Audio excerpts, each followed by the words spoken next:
Dr. Anupama Koneru, Principal, Sultan Ulum College of Pharmacy, Hyderabad. If I start speaking about her achievements, my permitted time will not enough for that.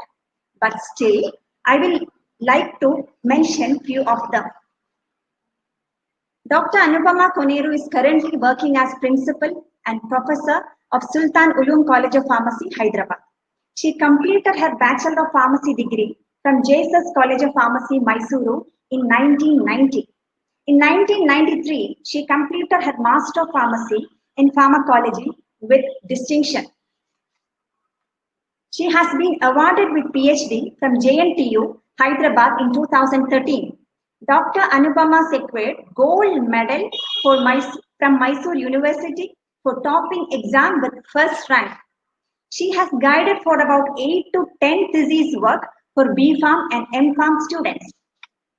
She has presented papers at various conferences.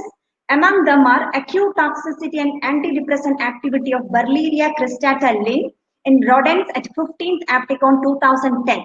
Another one, immunity, immunotherapy and immunomodulators, their mechanism in modifying drug and disease response at 2nd International Conference and Exhibition, Omics Conferences, USA at HITEX Hyderabad in November 2012. She has published around 40 to 50 articles. Dr. Anupama is a member of International Society for Pharmaceutical Outcomes Research, Institutional Ethics Committee, Central Research Institute of Unani Medicine, Hyderabad, Department of Ayush, Ministry of Health and Family Welfare, Government of India. Now I request our principal, sir, for the opening remarks. Yeah, good morning, everyone. And first of all, very good morning, Dr. Anupama, madam. Morning, sir. And thank you for accepting our invitation and sparing your time. Am I audible to you? Yes, sir. Okay. Yeah. Yeah, because it's an admission time, and I really understand.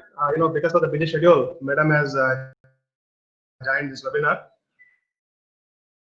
And the topic madam has chosen is very important, especially at the crisis of COVID.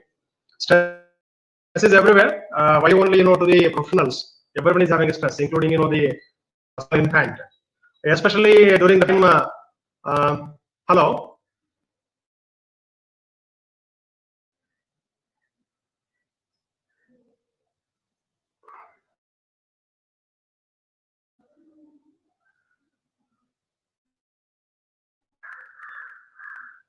Can you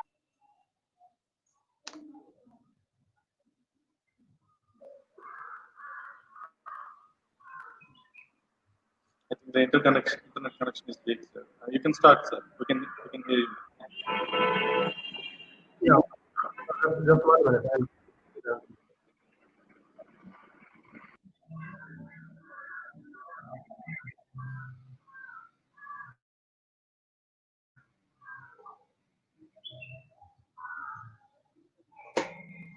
Can you hear me now? No. Hear you now, sir.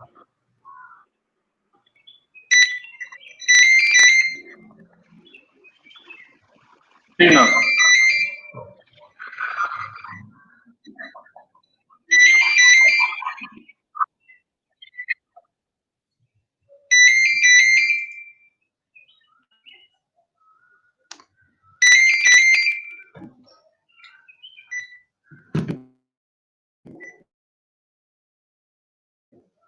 Hello.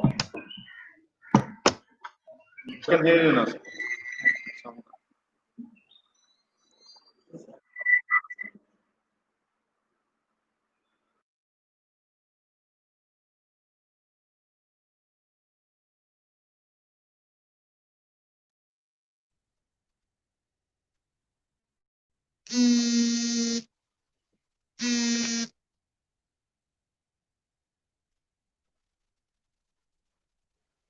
I think you can hear me now better. Yes, sir. Yes, sir. Carry on, sir. Yeah. So sorry for the small technical snag. Yes, sir. Yes, sir. See, as I was mentioning. Okay. See, these technical snacks will be very common from now onwards because we are completely on online, the portals nowadays. And stress is, a very common issue everywhere now, especially in the time of COVID, because all people are in tension. Number one is, the health. Number one is, the associated complications. At the same time, there are a lot of hype in the media. There is also a stress, and at the same time, people are facing difficulty in, in their jobs or maybe in their day-to-day lifestyle. So I feel it is a very, very relevant topic what Madam has chosen, and I am very sure, the delegates will be taking the maximum benefit out of it. So with this, we are highly thankful to Dr. Anupama Madam, who is a very good leader in pharmaceutical profession in India. Not only that, she is a very good researcher, as evidently mentioned by Sandhya. And more than that, she is a very nice human being. So I am very sure next, maybe 40-45 minutes is going to be, a very wonderful information to all my student, the delegates especially. Thank you, madam, for joining. And I Thank also you, sir. appreciate the effect of the work of Sandhya and as well as Vinay Kumar, who have been working around from past 1 week and 15 days to organize a series of webinars. And I'm sure this is going to be very much useful. So thank you once again. Thank you, sir. Without further ado, today's webinar to deliver the talk. And thank you, Dr. Joshi. And Department of Pharmacology of Sharjah College. Is the order clear? Thank you for giving me this opportunity, and it's actually the topic why I chose. Though I know it's very well, we all know that stress modifies our body, but I just wanted to show to what overwhelming extent the stress has a role in our health, physical, mental health. And once again, I thank you, Dr. Joshi, the team of Department of Pharmacology, for giving me this opportunity. And without wasting much time, I'll go into my presentation.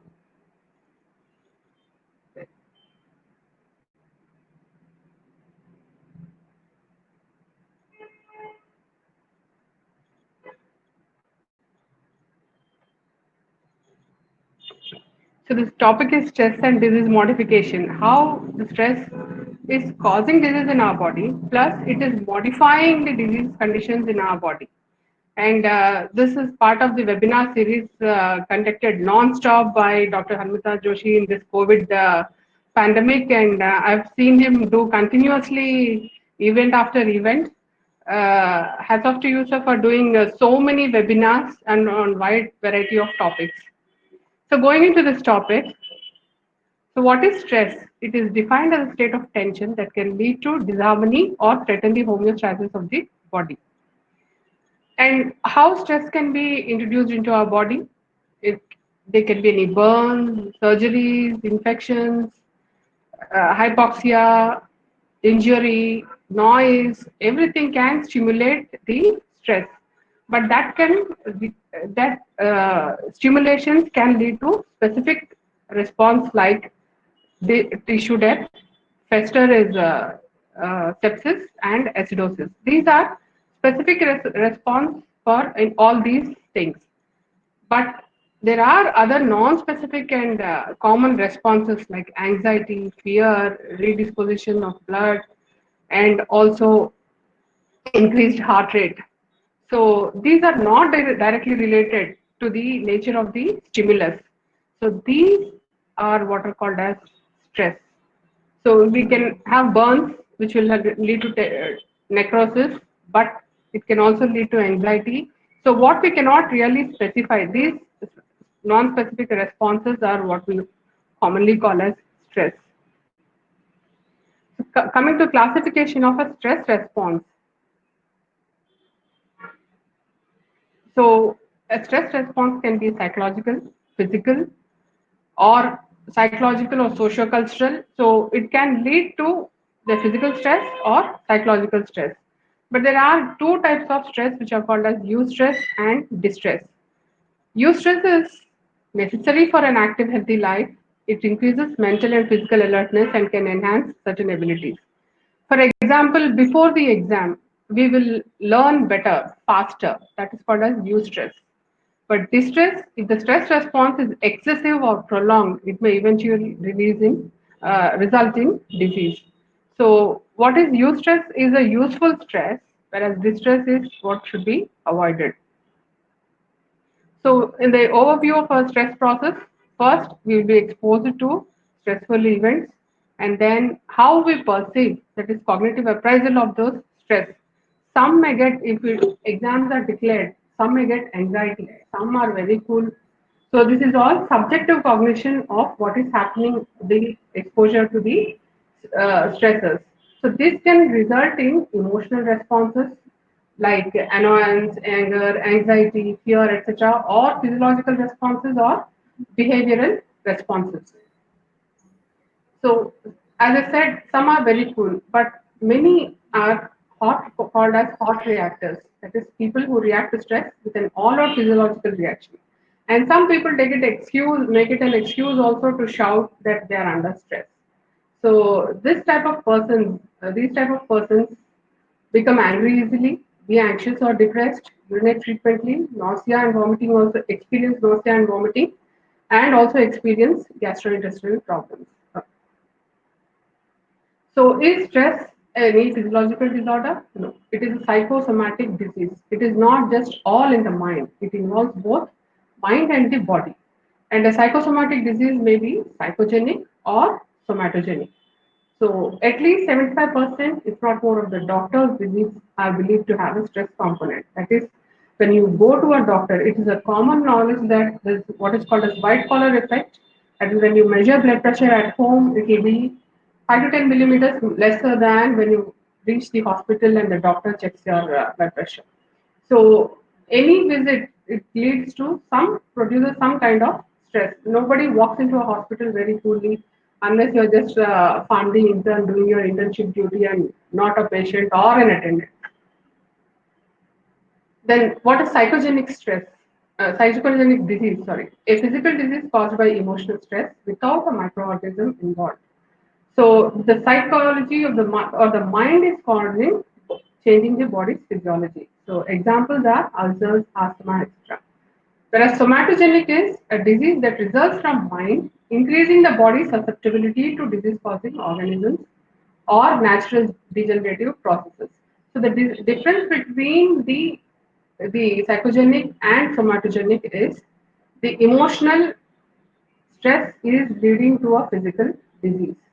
Somatogenic is again a stress, but it is increasing the susceptibility of the body. It is not causing, it is increasing the susceptibility. That is, it is bringing down our immune responses and therefore causing the infectious organisms to take over our body. So the stress affect our health. We all know it affects grossly, and predominantly involved is our autonomic nervous system. In this, sympathetic nervous system prepares us for the initial stress response, whereas parasympathetic nervous system tries to turn off the stress response, which is called as the resistance phase. But if our stress continues and prolongs, or we are responding in a stressful manner, so then eventually the negative effects of stress will totally take over our body's health. So the stress will cause alarm signals. Then brain stimulates the production of stress hormones like cortisol and aldosterone. Then stress hormones will suppress the work of the immune system, or they can increase our blood pressure, heart rate, etc. Whatever, finally what it leads to is increased susceptibility to disease and also infections. So I want to continue this topic under 4 headings. That is stressor. What are causing the stress? Those are called as the factors are called as stressors. And these stressors will lead to a neuroendocrine response and or cellular stress. And both these will combinedly affects the body. So the first one, that is stressors. So they can be internal or external. The stressor can be internal or external, and they trigger the stress response in us and they generate the stress. And these stressors can be either biological, environmental, cognitive, personal, behavioral, or life situational. So what are biological stresses? biochemical imbalances that happen in our body, or our mental or physical illnesses, disabilities, injuries. So, if there is any biochemical imbalances, that is, any carbohydrate metabolism is changing, your glucose levels are increasing, we are predisposed to diabetes, it doesn't give us a good news. It gives us a bad news and affects, puts a stress on our mind, which will further, if you don't know how to cope with this stress, it can aggravate the diabetes condition. Similarly, mental or physical illnesses. No illness comes with a happiness. So again, another stressor. Any disabilities, injuries, all these are biological stresses. Environmental stresses, hurricanes, poverty, pollution, crowding. Sometimes we feel claustrophobic, not necessarily when you are there in small places, but also when you are in between an overwhelming crowd. It doesn't leave a comfortable feeling. So those are all stresses. Natural disasters, and now, of course, we are exposed to a pandemic. These are all environmental stresses caused by the environment. The cognitive stresses, inability to solve a problem. Solve a problem is not mathematical problem. Any problem that you are facing, or we are facing, or you are unable to solve it, then it is playing more on our cognition or our mental ability, or understanding of the situation, and pressure to come up with a creative project. This is what is faced mostly by our IT friends. And working on something you feel is unethical. You know that you shouldn't be working on this, but you're forced to work on certain projects or certain things. That is, even in, or sometimes we want to take bribes, give bribes. We know that this is unethical, but it doesn't completely keep us, oh, I'm getting lakhs of rupees of bribes. No, it will somewhere do affect and cause stress on us, which we may not accept. These are all cognitive stresses. And the last one is have to do with the way you perceive a problem or what you expect from it. Well, suppose you are facing a situation where you perceive it wrongly. You perceive a friend is saying something that is very hurting to you, and you might think that the friend is no more your friend and enemy. So, how you perceive a problem and what you are expecting from it can also be a cognitive stressor. And personal and behavioral stresses, negative reactions from mind and body caused by using tobacco. See, these are when you falter in your habits, like using tobacco, using alcohol, not exercising, not eating properly, not sleeping properly. All this will cause negative reactions and also put the stress on our physical health, physical and mental health. And life situation stresses, breaking up with your boyfriend or girlfriend, because the youngsters these days complain a lot of time that they are stressed. Having a pet or a family member die. Why I put this is this line was picked up from an American article. So there they put their pets first and then family members later. But for us it is family members first and then our pets later. But whatever, whoever is very close to us, it could be a family member, friend, anybody we lose, can cause a life situation stress. And similarly, divorce and jumping around close friends. Again, the last one, more so in this generation, we face every Facebook, every Insta, every WhatsApp friend is a very close friend. So it cannot happen like that. You cannot have innumerable close friends. So when we don't choose our friends right, that can end up as a life situation. And our body's response to stress is described by the term general adaptation syndrome or GAS in short. So it describes the body's short-term and long-term reaction to stress. It is a three-stage process response. Stage one is alarm. That is our immediate reaction to a stressor. It is fight or flight. Either you prepare your body for physical activity, or you run away from, you face it, or you run away. That is called a fight or flight. Our body is weak during this stage, and you are more likely to get sick. Then the resistance stage, when the body adapts to the stress or stressor we are exposed to, and it tries to balance and incorporate the changes to reduce the effect of stressor. For example, not eating all day, body's response is to decrease the desire for physical activity. If you're not eating all day, How does the body respond? It reduces the physical activity, reduces fatigue, conserves energy, and maximizes nutrient absorption. This is adaptation stage. The stressor here is you have not eaten at all anything. So starvation is also a stressor. So how the body compensates is this way. It reduces the desire to do any physical exercise and or movement, and conserves energy and maximizes nutrient absorption. So here, stage 2 also will manage the stress of the body and mind managing stress.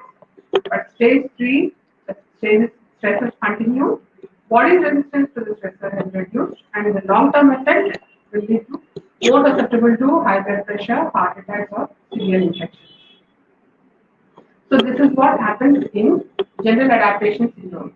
In the stage 1, our homeostasis is below normal. The purple line is the homeostasis. And in the second stage, there is adaptation. So it is going, the homeostasis is improving. But in the third stage, it comes down drastically and it leads to disease and also modifying the existing diseases or precipitating more diseases. So, what are the changes that take place within the body during the stress in general adaptation syndrome? So, most of the times, what is happening in our stress is catecholamine levels increases. But in the resting stage, acetylcholine levels increase or parasympathetic activity increase. But in exhaustion stage, parasympathetic actions will not be sufficed and catecholamine actions will overtake everything. Stress response and pathogenesis, again, we have completed the stressor. Now we'll go to the neuroendocrine response. So, when you're facing with stress, how our nervous system and endocrine system will respond. There are three pathways. One is in the neuroendocrine responses. Locus coeruleus, norepinephrine, and pathway is one, which leads to catecholamine secretion, increased catecholamine secretion. Then there is hypothalamus pituitary adrenal axis pathway, which is glucocorticoid secretion. And then thirdly, certain endocrine hormones, increasing the endocrine hormone secretion. So first let us see what is happening in the locus coeruleus. So if you see this diagram, locus coeruleus is the blue one in the diagram in the brainstem. So it is a nucleus that is part of the pons, and it is also a part of reticular activating system. So what is the role of this locus coeruleus is, this is the site where maximum catecholamines are produced in the nervous system. So if you see from that blue locus coeruleus, which all parts the nerves are, from there they are supplying to various parts of the brain. So whatever catecholamines that are released here can affect all these parts of the brain. And again, all these parts are interconnected to the rest of the body. So what is the effect on CNS? They induce excitement, alertness, anxiety, and other emotional reactions. Again, this is normal level. Rapid response system, while stress occurs, the key to start the HPA stress axis. I'll come to that axis again. That is hypothalamus pituitary axis. So it doesn't stop if the locus coeruleus doesn't, the pons part doesn't stop with the increasing stress. It will also in turn affect the hypothalamus axis. So adrenaline, norepinephrine, dopamine concentration will increase. And because of all this, these are also the markers to test whether we are undergoing stress. The functional and metabolic responses of catecholamines in the body. Initially, there will be a compensatory significance. That is, stress will increase catecholamines and the heart rate increases. All this, the pathophysiology of what happens in the initial stages, you all know. Heart rate increases, myocardial contractility. These are all coping mechanisms or the compensatory mechanisms. And respiratory rate system also stressfully increase the respiration and increase the oxygen supply. Still, these are all only responding or the compensatory effects. And similarly, the metabolism also is affected.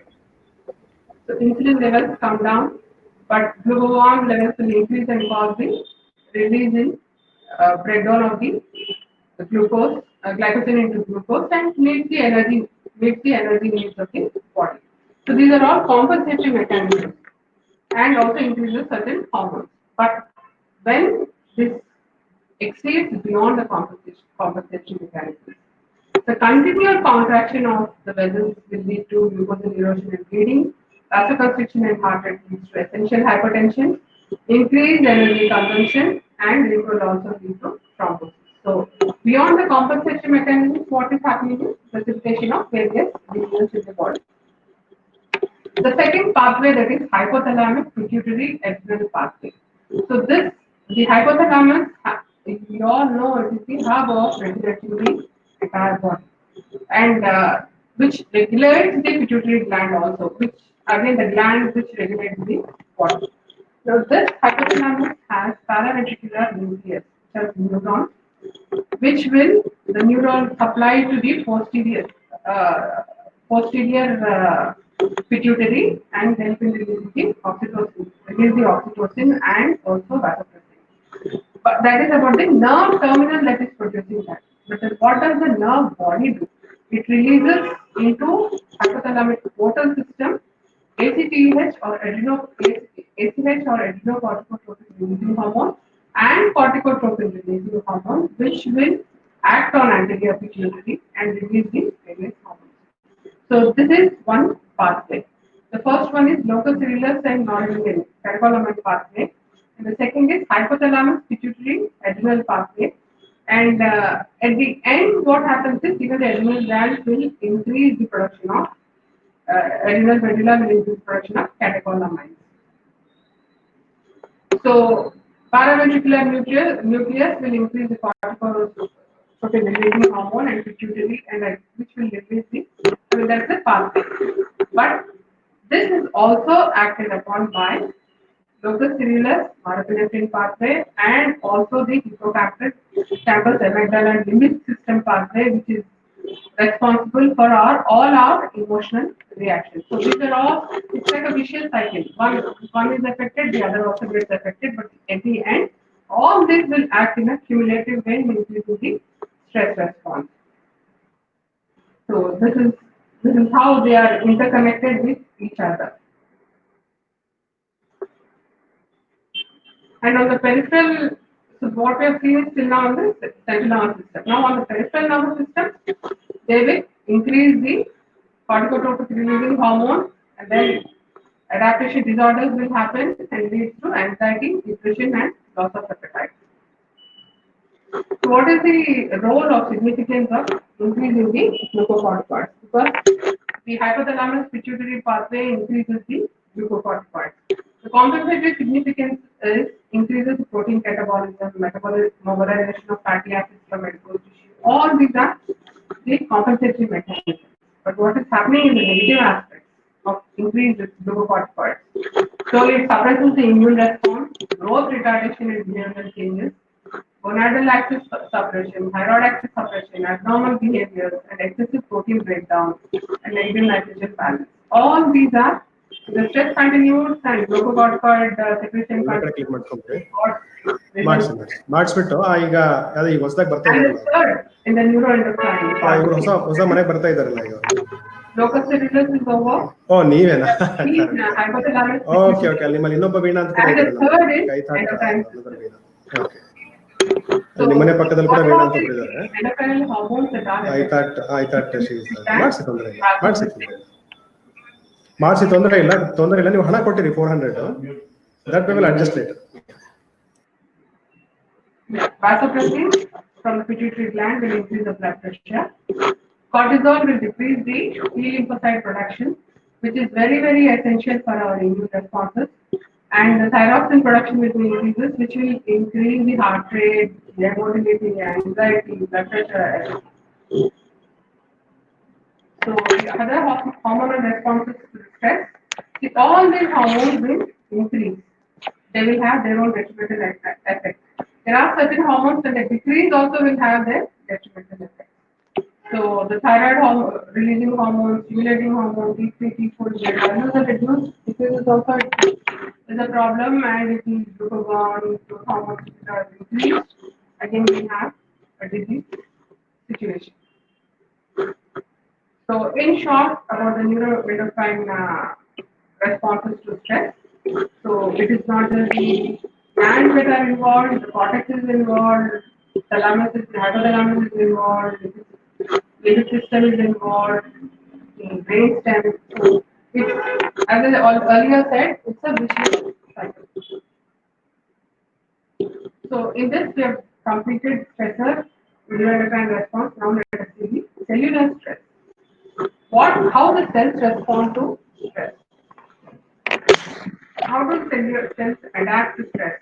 Either they go get retrofit, the size will reduce, or the size will increase, the number will increase, they get elongated, or they get the cells will totally uh, uh, lose their cell structure. So what is happening? In case of a normal cell, when there is stress, it tries to adapt, and when it is unable to adapt, leads to cell injury.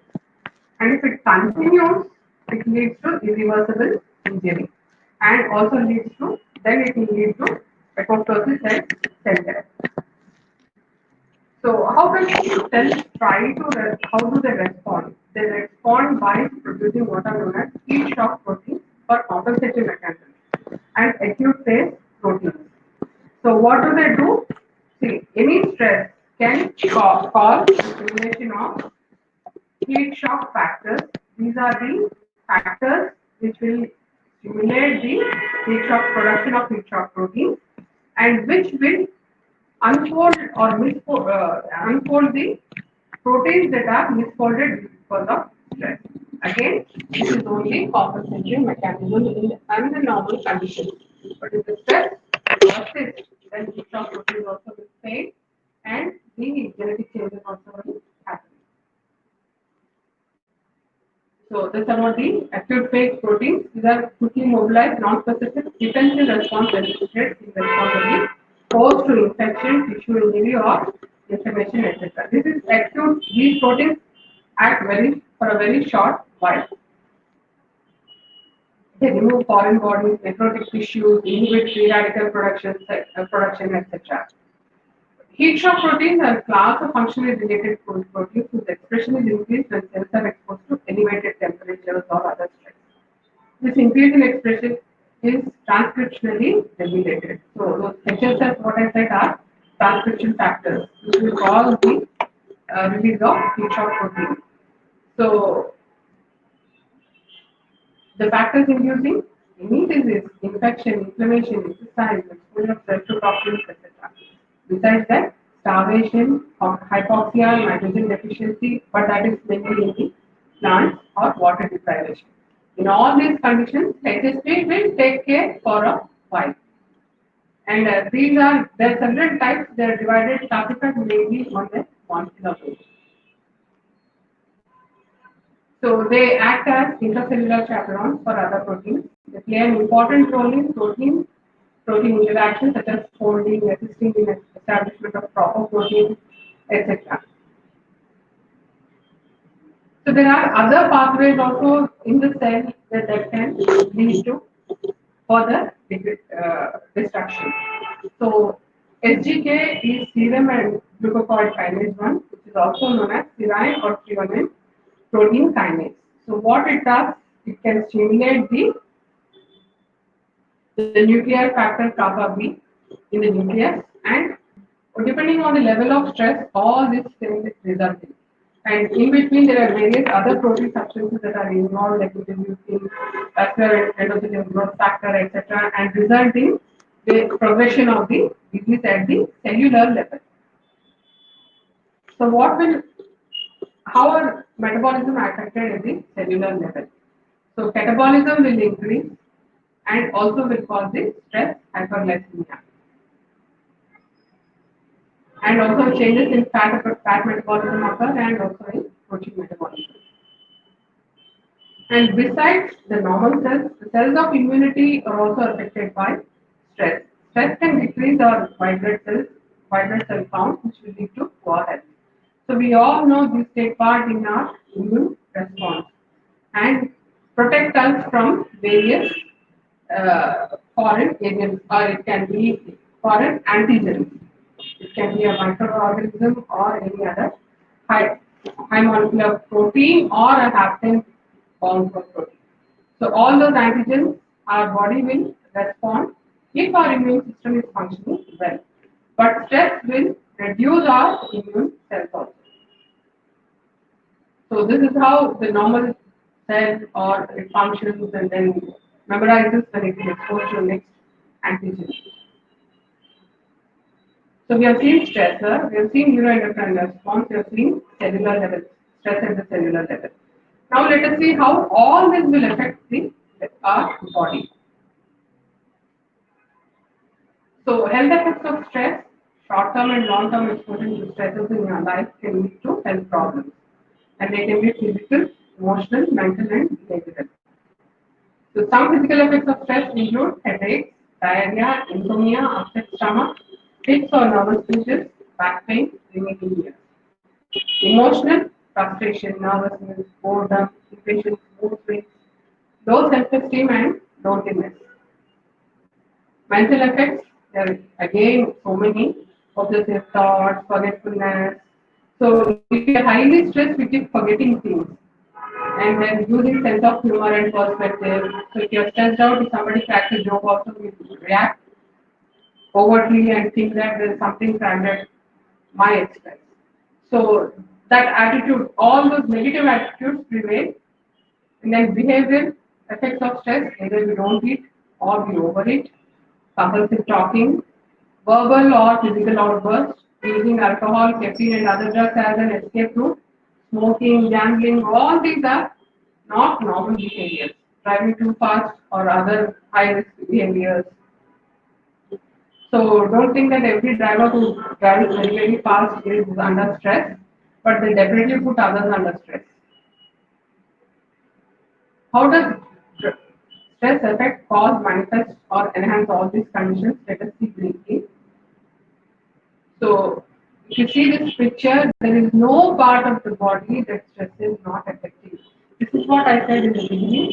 We all know that stress affects our health, but we don't know to what extent, what overwhelming extent the stress is affecting our body.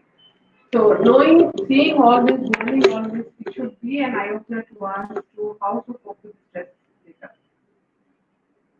So, the first one is the stress ulcers.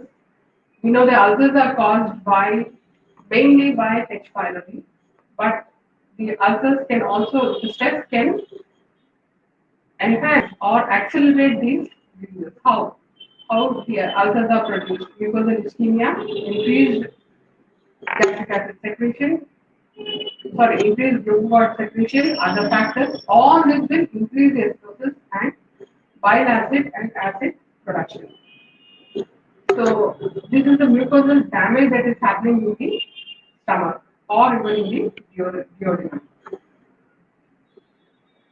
Similarly, essential hypertension. So if the stress causes, there are innumerable pathways that will lead and precipitate the hypertension.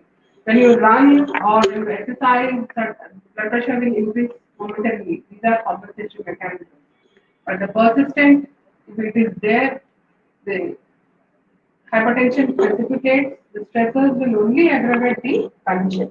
If we try to manage our stress effects or the stress, then it might lead to decrease in our dosage of antihypertensive drugs, or it might also help in slowing down the progression of hypertension in future.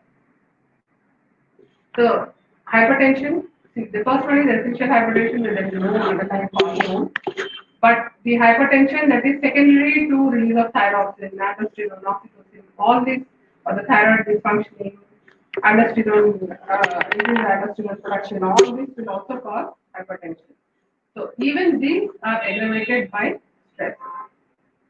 Coronary artery disease, the stress will increase the serum cholesterol to provide energy for the body when it begins to respond to a physical stressor. However, there is no physical reaction to the stressor. The released fats, that is, there is no physical reaction. Stressor is not causing anything, but it is only increasing serum cholesterol levels. Where will those serum cholesterol levels, which are increased, they remain in the bloodstream and look for a place to deposit. That can be the brain or so the cholesterol levels increase. For example, it also depends on how one perceives stressful situation. Suppose if final exams are there, some people will be under stress, useful stress, and give their best performance. And some people will be so much under anxiety, they forget writing some exams, or they forget the dates, or forget to write a full question paper. All these are how the same question paper, same exam date, same class, but each student perceives it in a different way. Similarly, tax accountants will be the last day to file the tax sum. So now it is not April 15th, but still, how they cope with their stress. Coronary heart disease is another one. Again, stress elevates blood pressure, heart rate, all this, So, so many factors are already increased. Don't you think that coronary heart disease is also will knock our door if we are not managing our stress well? Stroke is the lack of oxygen in brain resulting from a blockage or rupture of one of the arteries that supply. Again, the stroke is related to hypertension, which may also result in cerebral hemorrhage. So, stroke is also related to one's dietary habits. What kind of food we take. Migraine headaches generally will have a pre-attack of constriction of blood vessels of the peripheral. So, in turn, once the body begins to release from these stressors, there is a massive return of blood to the areas that were restricted previously through the carotid arteries. So, the skull is one area where blood leaves and returns, and the blood returns with some force. It puts additional pressure on the arteries within the brain. Putting pressure on particular brain nerves in turn giving the sensations of pain. So that's how migraine headaches are caused and how the stress will modify migraine headaches also. Similarly, tension headaches that can be caused by muscle tension accompanying stress. See, a small example is if you are stressed out too much in a day, work a lot, but the results are not there, and you do give your best. So what happens? Sometimes you feel as a mild pain traveling around our neck to the head. So we try ending up massaging our neck, etc. These are called as tension. These are the symptoms of tension headache. So here mainly what has to be done is to relax those tensed muscles. Cancer, though there is no direct established connection, but it is known that stress has the ability to decrease one's immune system. And immune system is the primary force against the growth of abnormal cells. So cancer is the rapid growth of abnormal cells, or it's the abnormal growth of cells itself. So when the host is under chronic stress, cortisol levels will increase, decreasing the individual's ability to heal and repair, and decreasing the production of white blood cells. So all this can progress the cancer further. Allergies, hay fever, asthma, I've already mentioned immune system is weakened. Rheumatoid arthritis, this is when the synovial membrane of the joint swells too fast and causes it to creep into the joint itself. Here, the wear and tear will happen, but how is stress playing a role? It focuses on the immune response. Because rheumatoid arthritis is an immunity involved arthritis. During prolonged stress, the body has a more difficult time managing its immune response, and in this case, the immune response turns against its own cells. So this when it acts on its own cells, it is called as an autoimmune response. Backache, light tension headache, the muscles in the back also, due to stress, lose their elasticity and fatigue. Coupled with lack of exercise, all that also if you add, which are also demotivation to exercise, all these are part of effects of stress. So all these coupled together will cause the muscles to lose their elasticity and fatigue. So that will lead to again back pain. So to compensate this, it leads to muscle spasms and back pain. And the constant muscular contraction will lead to competitive, angry, and apprehensive nature of the people. Then there is what is known as temporomandibular joint. It's a it's a very small joint. We think that it is very small joint, but it is a complex structure that requires five muscles and several ligaments to work, plus the neurons running. So TMJ syndrome sufferers may have facial pain, clicking or popping sounds when they open or close their mouth, migraine headaches, earaches, ringing in the ear. All these are part of temporomandibular joint syndrome. The most common cause is clenching and grinding one's teeth. So that can start this degeneration. And why do we clench or grind our teeth is again when we get stressed up more. And then what is known as post-traumatic stress syndrome is a condition that develops in people who have experienced an extreme psychological and or physical event that is interpreted as a particularly distressing. So it can be loss of people, loss of a close one, or an accident, anything. That is, if after the trauma is over, that is, the resultant after the trauma is post-traumatic stress syndrome. It is more common than expected. Most people will experience an extreme stressful event, and 25% will develop PTSD. It's very when we are humans, we will be exposed to some kind of stress or the other, or some kind of bereavement or the other, or major loss. So all this can lead, and in that 25% of patients will also develop post-traumatic stress syndrome. The stress is over, they have not coped up. Suppose a close person is lost. So over the time, a person has, the time will actually tell us how to cope up. But after that also the persistent stress is happening because of loss of one person. When we don't cope up or there's no coping mechanism, it will result in post-traumatic stress syndrome.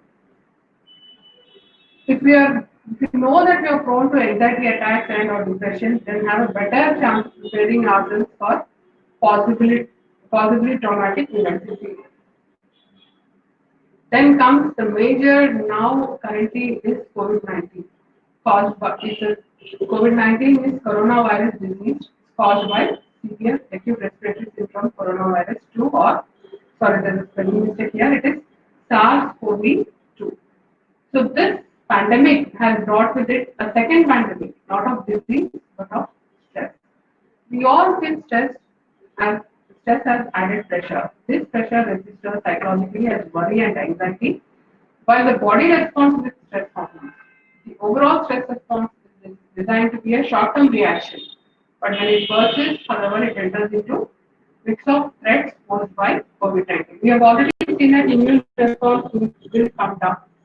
So what happens? The susceptibility to COVID-19 increases, and also if the person is COVID positive, they can end up in facing severe symptoms because the body's immune responses come down.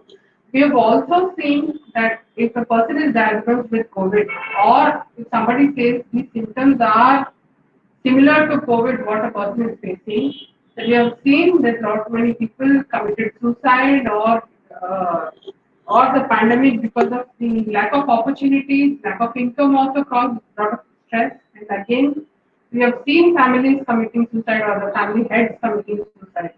So this is all, as I said in the first line, COVID-19 is a pandemic, but it also brought another pandemic of stress. With lost job opportunities, the fear psychosis that is created about the disease, and seeing our people whom we know lose the battle against COVID, etc. So there are established works now to show that the COVID is causing serious stress.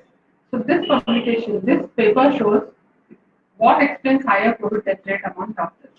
If you see the first column, the last part, see what are all the doctors currently are, like how they are perceiving, how they are taking this COVID part, because they are exposed to large the quantities of the COVID virus, or they're exposed, they don't know whether all their knowledge is based, everything. So all this will put stress on the doctors, and it explains why there is higher COVID death rate among doctors. So other diseases that are modified, because it's becoming very lengthy, and cut it short.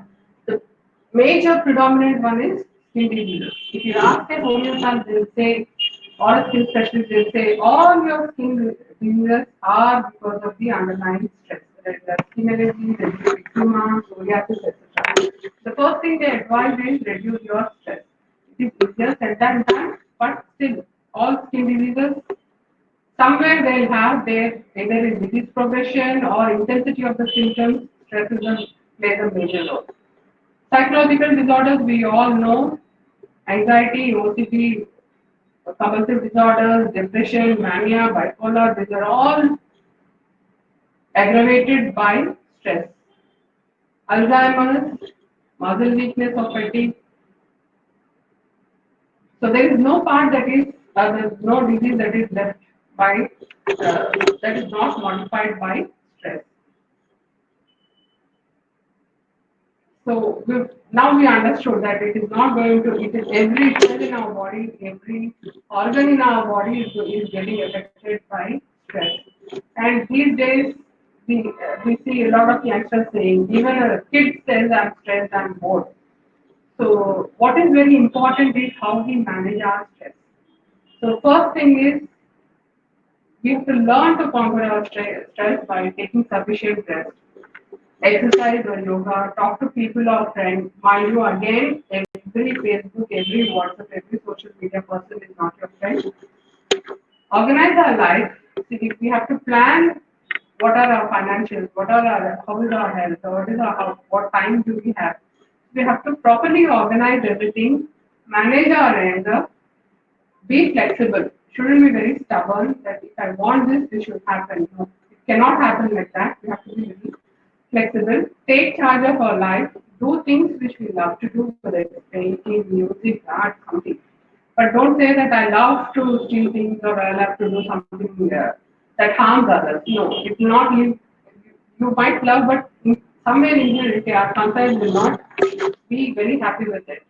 And overcome ego and jealousy. So these days we compare others for every small thing with others, or we would like to project ourselves to be superior to somebody. But remember that everybody has their own unique identity and everybody will have their own superiority. So we cannot say I'm the best or I'll only work to project myself to be best. There will be 100 others who are better than us. What are the tips to help us calm during COVID-19 quarantine? So download certain meditation apps because we have nothing to do. We can't do anything now. Whatever we do, we have to do it at home. First, form a team at home. Don't isolate ourselves or don't blame each other. Don't create a negative atmosphere because we have to spend more time within the four walls.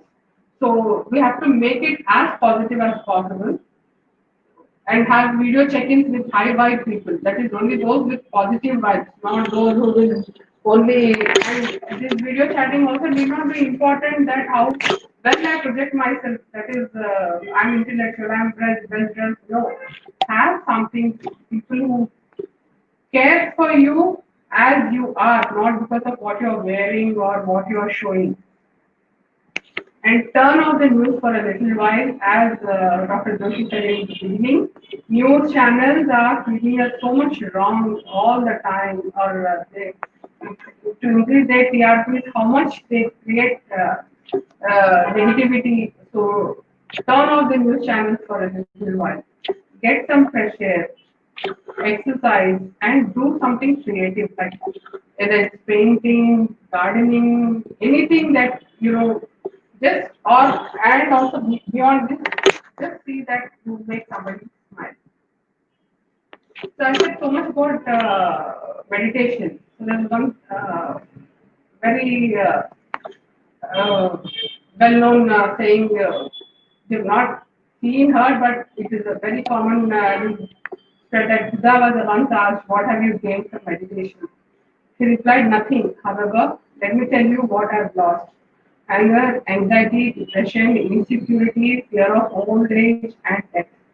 So whether you meditate or do any other practice anything else, what we have to do to do stress is anger, anxiety, depression, insecurity, fear of old age, and death. So at the end, I would like to say stop stressing and start living.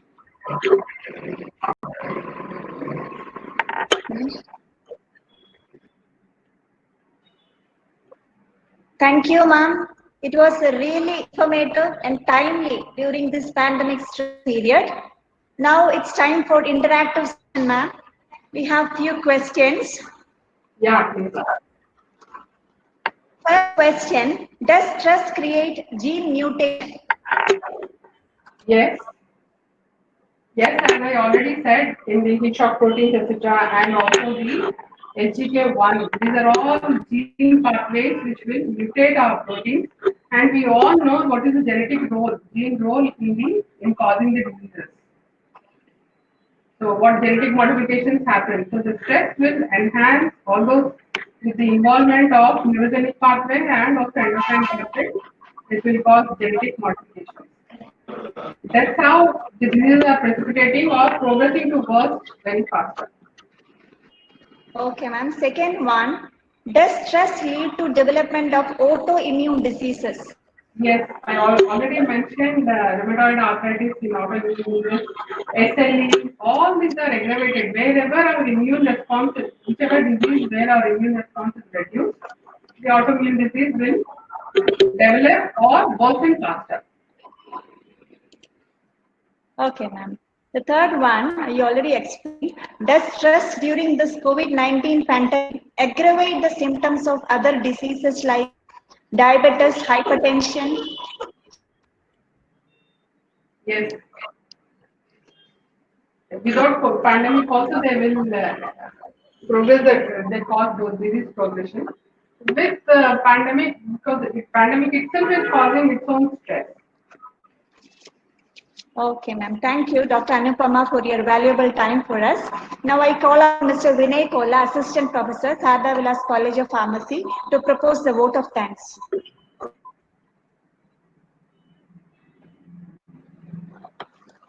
Good afternoon, everyone. Thank you, ma'am. I would like to take this opportunity to thank Dr. Anupama Koneru for sharing her spendy knowledge along with us today. Thank you, ma'am, for providing awareness and salient causes and features of stress, which are much needed to tackle the post-COVID scenarios coming forward. Thank you, ma'am, for sharing knowledge on very important stress management, the cellular response to stress, topics like impact of stress on health and various type of diseases, how they worsen by stress and how we can modify them. So I would like to thank Dr. Hanmantachar Joshi, Principal, Sharda Vilas College of Pharmacy, for providing this opportunity and supporting us to make this webinar grand success. I also thank all my colleagues of Sharda Vilas College of Pharmacy for their continuous support. Last but not the least, I thank each and every participant who spared their time today and for giving us this opportunity. And this is a small visual presentation for you, ma'am, as we can't hand you a certificate. So it's a certificate of appreciation. Thank you. And thanks to all the audience for their patience. I would ask Principal Sir if you want to add any closing comments.